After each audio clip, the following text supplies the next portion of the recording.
Blak-blakan desainer ungkap biaya baju pengajian dan siraman Lesti Kejora, nilainya fantastis.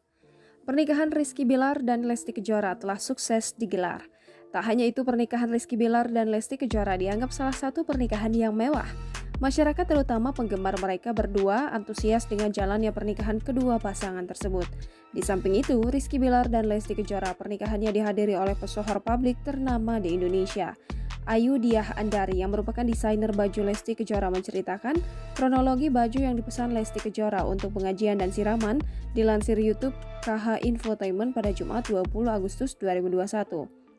Lesti Kejora tidak meminta banyak permintaan, ia hanya meminta warnanya bagus dan didesainer oleh dirinya sendiri.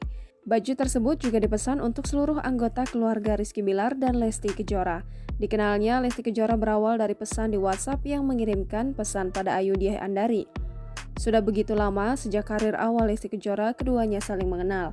Sosok Lesti Kejora di matanya bersikap sangat sederhana dan tidak sombong. Bahan baju dari Rizky Bilar berbeda sendiri, sedangkan baju keluarga ada kesamaan dengan Lesti Kejora. Baju yang dibuat untuk Lesti Kejora dan Rizky Bilar atas rekomendasi dari Ayu Diah Andari tanpa terlalu ikut campur dari kedua pasangan tersebut. Tak hanya itu, di baju mereka ada motif bunga mawar 3 dimensi. Pembuatan baju Rizky Bilar dan Lesti Kejora tidak susah, hanya 1 bulan saja sudah selesai. Estimasi baju untuk acara pengajian dan siraman diperkirakan seharga 38 juta rupiah. Ada sekitar 10 baju yang didesain olehnya. Komentar beragam pun menghampiri di kolom YouTube KH Infotainment. Jangan lupa subscribe, share, komen, dan like ya!